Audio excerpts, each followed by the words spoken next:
Hi hello ಎಲ್ರಿಗೂ ನಮಸ್ಕಾರ. ನಾನು ನಿಮ್ಮ ಅಭಿಷೇಕ್ ಮಾತಾಡ್ತಾ ಇದ್ದೇನೆ.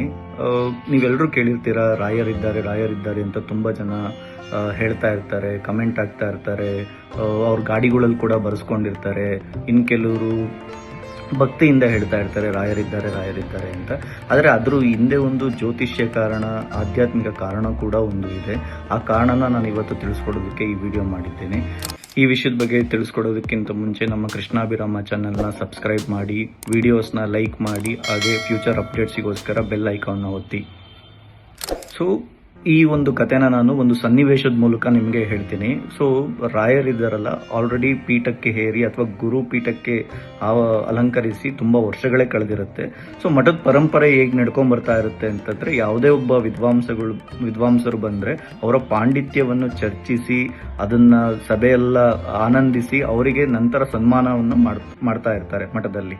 ಸೊ ಈ ಪರಂಪರೆ ನಡೆಸ್ಕೊಂಡ್ ಬರ್ತಿರ್ಬೇಕಾದ್ರೆ ಒಂದು ದಿನ ರಾಘವೇಂದ್ರ ಸ್ವಾಮಿಯವರ ಮಠಕ್ಕೆ 3 ವಿದ್ವಾಂಸರು ಬರ್ತಾರೆ. ಅವರ ಪಾಂಡಿತ್ಯ ಬಂದ್ಬಿಟ್ಟು ಜ್ಯೋತಿಷ್ಯ ಶಾಸ್ತ್ರದಲ್ಲಿ ಇರುತ್ತೆ. ಸೊ ಮಠದ ಪರಂಪರೆ ಹೇಗಿರುತ್ತೆ ಅಂತಂದ್ರೆ, ಯಾರೇ ವಿದ್ವಾಂಸರು ಬಂದರೂ ಕೂಡ ಅವರ ಪಾಂಡಿತ್ಯವನ್ನು ಪರೀಕ್ಷಿಸಿ ಅವರಿಗೆ ಸನ್ಮಾನ ಕೂಡ ಮಾಡುತ್ತಾ ಇರ್ತಾರೆ. ಸೊ ಇಲ್ಲಿ 3 ಇರೋದ್ರಿಂದ 3 ಕೂಡ ಜ್ಯೋತಿಷ್ಯ ಶಾಸ್ತ್ರದಲ್ಲಿ ಪಾಂಡಿತ್ಯವನ್ನ ಇರೋದ್ರಿಂದ ಅವರಲ್ಲೇ ಒಂದು ಸ್ಪರ್ಧೆಯನ್ನ ಏರ್ಪಡಿಸಲಾಗುತ್ತೆ. ಸೊ ಆ ಸ್ಪರ್ಧೆಯನ್ನ ಏರ್ಪಡಿಸಿರ್ತಾರೆ. ಸೊ ರಾಘವೇಂದ್ರ ಸ್ವಾಮಿಗಳು ಅಲ್ಲಿ ಮಠದಲ್ಲಿರುವಂತ ಸೇವಾಕರ್ತರಿಗೆ ಹೇಳ್ತಾರೆ, ಇವರಿಗೆ ಒಂದು ಜಾತಕವನ್ನ ಕೊಡಿ, ಅದನ್ನ 3 ಒಂದೇ ಜಾತಕವನ್ನ ಕೊಡಿ, ಅದ್ರ ಬಗ್ಗೆ ಏನ್ ಹೇಳ್ತಾರೆ, ಹೇಗೆ ಹೇಳ್ತಾರೆ ಅಂತ ನೋಡೋಣ ಅಂತ. ಸೊ 3 ಸಪರೇಟ್ ಒಂದು ಕೋಣೆಯಲ್ಲಿ ಕೂರಿಸಿ ಒಂದೇ ಜಾತಕವನ್ನ 3 ಜನಕ್ಕೂ ಕೊಡ್ತಾರೆ. ಸೊ 3 ಕೂಡ ಆ ಜಾತಕವನ್ನ ವಿಶ್ಲೇಷಿಸಿ ಕೆಲವೊಂದನ್ನ ಬರ್ಕೊಂಡು ಬರ್ತಾರೆ. ಸೊ ಬರ್ಕೊಂಡು ಬಂದಾಗ 3 ಜನದ್ದು ಆಲ್ಮೋಸ್ಟ್ 90% ಸಿಮಿಲರೇ ಇರುತ್ತೆ. ಆದರೆ ಒಂದು ವಿಷಯದಲ್ಲಿ ಮಾತ್ರ ಡಿಫ್ರೆಂಟ್ ಆಗಿರುತ್ತೆ. ಸೊ ಫಸ್ಟ್ 3 ಇರುವಂತ ಸಿಮಿಲರ್ ವಿಷಯಗಳನ್ನ ನಾನು ಹೇಳ್ತೀನಿ. ಸೊ ಈ ಜಾತಕದನು ಧರ್ಮಿಷ್ಠನಾಗಿರ್ತಾನೆ, ದಾನ ಧರ್ಮಗಳನ್ನ ಮಾಡ್ತಾನೆ, ಜನರಿಗೆ ಉಪಕಾರಗಳನ್ನ ಮಾಡ್ತಾನೆ, ದೈವಕ್ಕೆ ಹತ್ತಿರವಾಗಿರ್ತಾನೆ, ಸನ್ಯಾಸಿ ಆಗ್ತಾನೆ, ತುಂಬಾ ಒಳ್ಳೆ ಕಾರ್ಯಗಳನ್ನೆಲ್ಲ ಮಾಡ್ತಾನೆ ಅನ್ನೋದು ತುಂಬಾ ಹೇಳ್ತಾರೆ. ಆದರೆ ಒಂದು ವಿಷಯ ಯಾವುದು ಡಿಫ್ರೆಂಟ್ ಆಗಿರುತ್ತೆ ಅಂದ್ರೆ ಆ ವ್ಯಕ್ತಿಯ ಆಯಸ್ಸು. ಸೊ ಆ ವ್ಯಕ್ತಿಯ ಆಯಸ್ಸಿನ ಬಗ್ಗೆ 3 ಜನದ್ದು ಡಿಫ್ರೆಂಟ್ ಒಪಿನಿಯನ್ ಇರುತ್ತೆ. ಸೊ ಮೊದಲ ಜ್ಯೋತಿಷಿಯ ಆಯಸ್ ಪ್ರಿಡಿಕ್ಷನ್ ಅಥವಾ ಅನಾಲಿಸಿಸ್ ಪ್ರಕಾರ ಈ ವ್ಯಕ್ತಿಗೆ 100 ವರ್ಷ ಆಯಸ್ಸಿರುತ್ತೆ ಅಂತ ಹೇಳ್ತಾರೆ. ಎಷ್ಟು? 100 ವರ್ಷ. ಸೊ ಎರಡನೇ ವ್ಯಕ್ತಿ ಅಸ್ಟ್ರಾಲಜರ್ ಏನಿರ್ತಾರೆ, ಜ್ಯೋತಿಷಿಯವರು, ಅವರ ಅನಾಲಿಸಿಸ್ ಪ್ರಕಾರ ಈ ವ್ಯಕ್ತಿಗೆ 350 ವರ್ಷಗಳ ಆಯಸ್ಸಿರುತ್ತೆ ಅಂತ ಹೇಳ್ತಾರೆ. ಇನ್ನು 3ನೇ ವ್ಯಕ್ತಿಯವರು ಇನ್ನು ಸ್ವಲ್ಪ ಜಾಸ್ತಿನೇ ಹೇಳ್ತಾರೆ. ಸೊ 3ನೇ ವ್ಯಕ್ತಿಯವರ ಅನಾಲಿಸಿಸ್ ಪ್ರಕಾರ 750 ವರ್ಷಗಳ ಕಾಲ ಈ ವ್ಯಕ್ತಿಯ ಆಯಸ್ಸಿರುತ್ತೆ ಅಂತ ಹೇಳ್ತಾರೆ.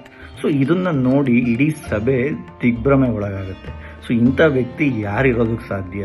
100 ವರ್ಷ ಅಂತಂದ್ರೆ ಅಟ್ಲೀಸ್ಟ್ ನಂಬೋದು, ಯಾಕೆಂದ್ರೆ 100 ವರ್ಷ ಬದುಕುವವರು ಅಂತೂ ಆ ಕಾಲದಲ್ಲಿ ಇದ್ರು.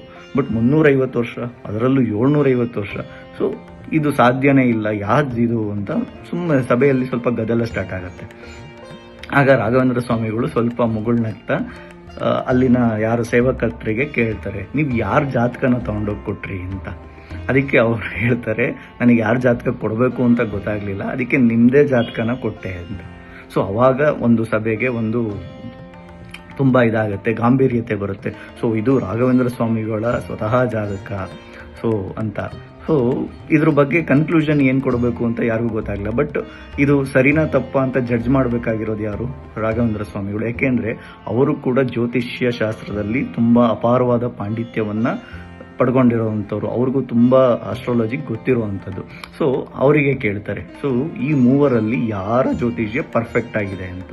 ಅವಾಗ ರಾಘವೇಂದ್ರ ಸ್ವಾಮಿಗಳು ಹೇಳ್ತಾರೆ, ನಗಾಡ್ಕೊಂಡು 3 ಜನದ್ದು ಕೂಡ ಕರೆಕ್ಟ್ ಆಗಿದೆ, ಆದರೆ ಅದನ್ನ ಎಕ್ಸ್ಪ್ಲೈನ್ ಮಾಡ್ತೀನಿ ಅಥವಾ ವಿಶ್ಲೇಷಿಸ್ತೀನಿ ಅಂತ ಹೇಳ್ತಾರೆ.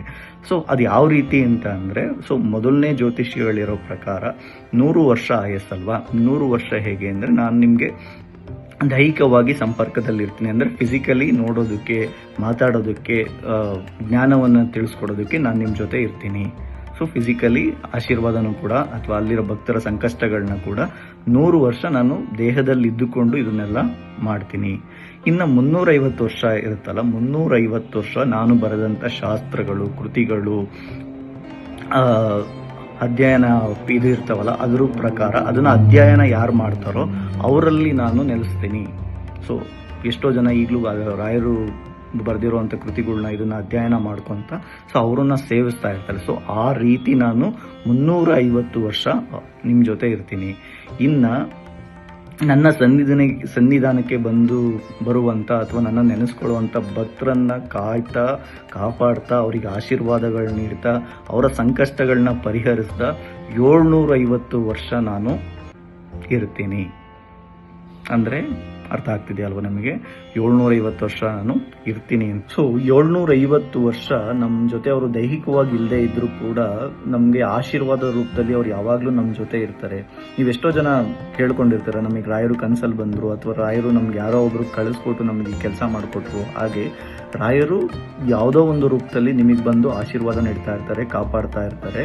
ಸೊ ಜಸ್ಟ್ ಆಗಿರೋದು 354 ವರ್ಷದ ಆರಾಧನೆ ಲಾಸ್ಟ್ ಇಯರ್ ಆಗಿರೋದು. ಸೊ ಆಲ್ಮೋಸ್ಟ್ 2ನೇ ಹಂತದ ಅವ್ರು ಏನು ಹೇಳಿದ್ರು ಪ್ರಿಡಿಕ್ಷನ್ನು ಅದು ಎಂಡ್ ಆಗಿದೆ ಅಂತಲೇ ಹೇಳ್ಬೋದು. ಮೋಸ್ಟ್ ಆಫ್ ಎಂಡ್ ಆಗಿದೆ. ಸೊ ಇನ್ನು 750 ವರ್ಷದ ತನಕ ರಾಯರು ಇನ್ನೂ ನಮ್ಮ ಜೊತೆ ಇರ್ತಾರೆ. ಕರೆಕ್ಟ್ ಅಲ್ವಾ?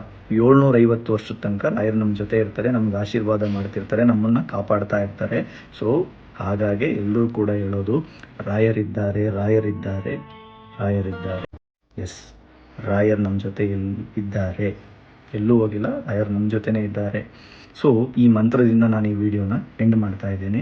ಈ ವಿಡಿಯೋ ಇಷ್ಟ ಆದರೆ ಶೇರ್ ಮಾಡಿ, ಲೈಕ್ ಮಾಡಿ, ಹಾಗೆ ಚಾನಲ್ನ ಸಬ್ಸ್ಕ್ರೈಬ್ ಮಾಡಿ.